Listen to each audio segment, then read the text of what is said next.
नमस्कार and welcome to another episode of mister Hind show. सोमवार की रात LAC पर हुई चीन के साथ झड़प में भारत माता के 20 सपूत वीरगति को प्राप्त हुए। सामने आया है कि चीन को इस हिंसक झड़प में दोगुनी क्षति उठानी पड़ी है। भारतीय सेना ने इस घटना के बाद आधिकारिक बयान जारी कर पुष्टि की है कि भारत के 20 जवान वीरगति को प्राप्त हुए हैं। हालांकि मंगलवार दोपहर को खबर आई थी कि एक अफसर समेत 3 जवान वीरगति को प्राप्त हुए हैं। सेना की ओर से कहा गया है कि 17 गंभीर रूप से घायल सैनिक भी वीरगति को प्राप्त हुए हैं। बताया गया है कि चीन के 43 प्लस सैनिक गंभीर रूप से घायल है और मृतक है। भारत के जो सैनिक शहादत को प्राप्त हुए हैं उनमें एक कर्नल रैंक का अधिकारी भी शामिल है। उधर चीन का भी एक कमांडिंग ऑफिसर मारा गया है। न्यूज एजेंसी ANI के मुताबिक चीन की तरफ से 43 जवान हताहत हुए हैं। सूत्रों के हवाले से यह बताया है कि चीन की तरफ से हताहतों की संख्या में इजाफा भी हो सकता है। सूत्रों का कहना है कि चीन की तरफ की बातचीत को इंटरसेप्ट किया गया है, उसी आधार पर यह दावा किया जा रहा है। लद्दाख सीमा पर भारत और चीन के बीच अप्रैल से तनातनी जारी थी। मई में भी 2 बार हिंसक झड़प की बात सामने आई थी और इसके बाद से यह गतिरोध लगातार जारी है। कोरोना संकट के बीच LAC पर जारी इस तनाव को कम करने और यथास्थिति बरकरार रखने के लिए अलग अलग स्तर पर बातचीत हुई है, जो कि असफल रही है। 15 जून की रात गलवान घाटी के पास बिना गोलीबारी के जो यह संघर्ष हुआ, इसे बीते 4.5 दशकों में सबसे गंभीर झड़प बताया गया। यह घटना ऐसे वक्त पर हुई जब स्थिति सामान्य करने की ओर कदम बढ़ रहे थे। इस हिंसक झड़प के बाद और इतने बड़े स्तर पर हानि होने के बाद सभी वार्ता प्रयासों पर अब पानी फिर गया है। इसके 3 साल पहले डोकलाम में चीन भारतीय सैनिकों के बीच लंबा गतिरोध चला था। चीन की ऐसी नापाक हरकत की वजह से पूरा विश्व चीन से नाराज। पहले चीन ने कोरोना वाली साजिश की, उसके बाद ये गलवान घाटी वाला जो उसने षड्यंत्र किया, और इसके सामने हमारे इंडिया में कई देशभक्त हैं जो इसका पुरजोश विरोध कर रहे हैं। यहाँ चाइना की जो चीज है उसका बहिष्कार कर रहे हैं। कई जगहों पर चीन के झंडे को जलाया जा रहा है। चीनी चीज यानी कि टीवी मोबाइल को फेंका जा रहा है। अपने मोबाइल में से कई चीनी एप्लीकेशन डिलीट हो रही है, अनइंस्टॉल हो रही है। और अभी सरकार की ओर से भी बयान आया था कि चीन की ऐसी 52 एप्लीकेशन को बंद किया जा सकता है जिसमें PUBG, टिकटॉक, कॉन्फ्रेंस के लिए जो यूज होती थी Zoom, ये सब डिलीट हो सकती है। और आप सब सोच रहे होंगे कि कई कंपनियों में कॉन्फ्रेंस के लिए Zoom एप्लीकेशन का उपयोग होता था। उसके सामने 2 एप्लीकेशन है जो नॉन चाइनीज है, यानी कि एक है गूगल की ओर से मीट एप्लीकेशन और दूसरी है इंडिया की नमस्ते एप्लीकेशन।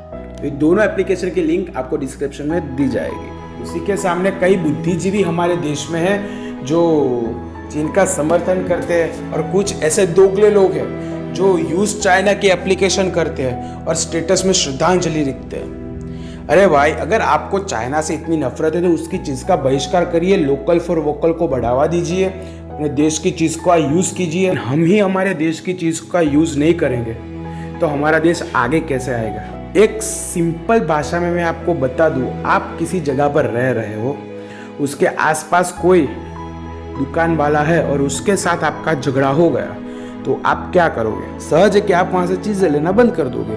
तो ऐसे ही चीन हमारा दुश्मन है। ज्यादा मैं आपको बताना चाहता हूँ, जो ये लोग जो एप्लीकेशंस और जो चीज बनाते हैं वो हमारे इंडिया में बेचते हैं, क्योंकि बहुत ज्यादा कंज्यूमर इंडिया का है। जो टिकटॉक और उस पर जो मुजरा चल रहा है, जी हाँ, जो टिकटॉक और सब यूज कर रहा है, तो उनको ये नहीं पता कि उनका बहुत सारा डेटा चाइना के पास जाता है, उनका पर्सनल डेटा चाइना के पास जाता है। और अभी बीच में भी आया था कि Zoom एप्लीकेशन पर कॉन्फ्रेंस करने से हमारे डेटा चीन ले लेता है, क्योंकि हमारे देश जैसी लोकशाही चीन में नहीं है।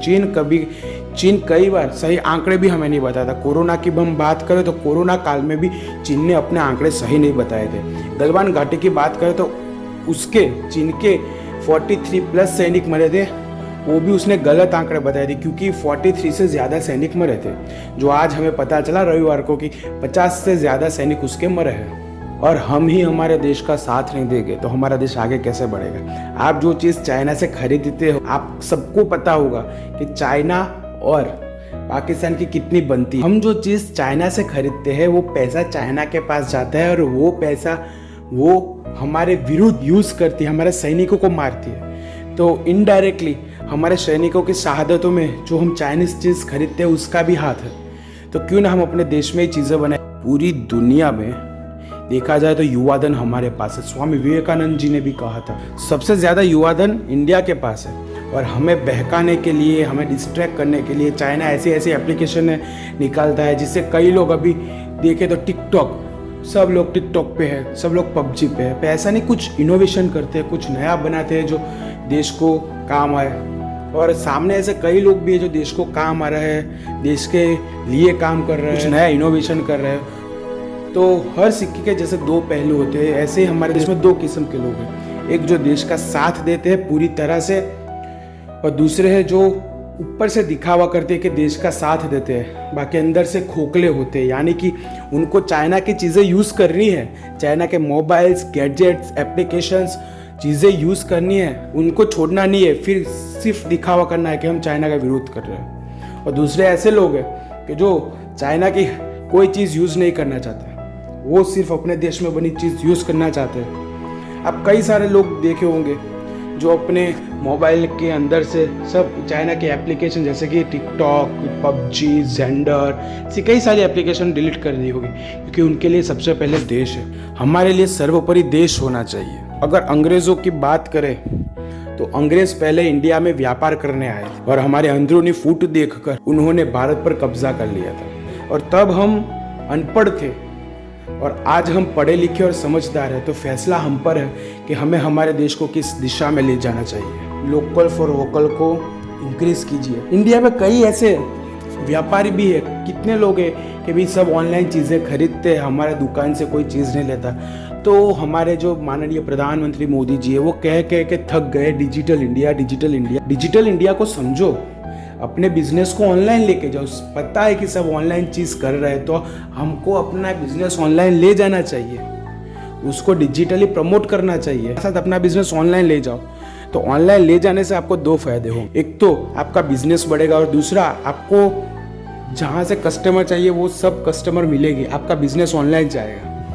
तो अपने बिजनेस को ऑनलाइन ले जाइए। और भगवद गीता में भी कहा है परिवर्तन संसार का नियम है। जो परिवर्तन को स्वीकार नहीं करता या फिर परिवर्तन के साथ नहीं चलता वो नष्ट हो जाता है। तो अगर आपको टिके रहना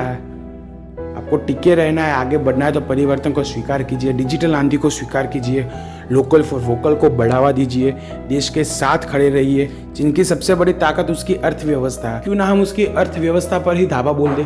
हमें पता है हमारे सैनिक सरहद पर रहकर हमारे देश की रक्षा करते हैं। अभी वक्त है कि सरहद के साथ साथ हमें देश में अपने घर में रहकर लोकल फॉर वोकल को बढ़ावा देकर चीन की अर्थव्यवस्था पर धावा बोलना है, चीन को निस्त नाबूद कर हमारे देश को आगे बढ़ाना है। जी हाँ, तो बने रहिए हमारे साथ। ऐसे ही वीडियो पाने के लिए हमसे जुड़े। अगर वीडियो अच्छा लगा तो use 3 magic word, like, share and subscribe करें। जय हिंद, जय भारत। एंड अभी फिर से बोल रहा हूँ, लोकल फॉर वोकल को बढ़ावा दे। जय हिंद, जय भारत।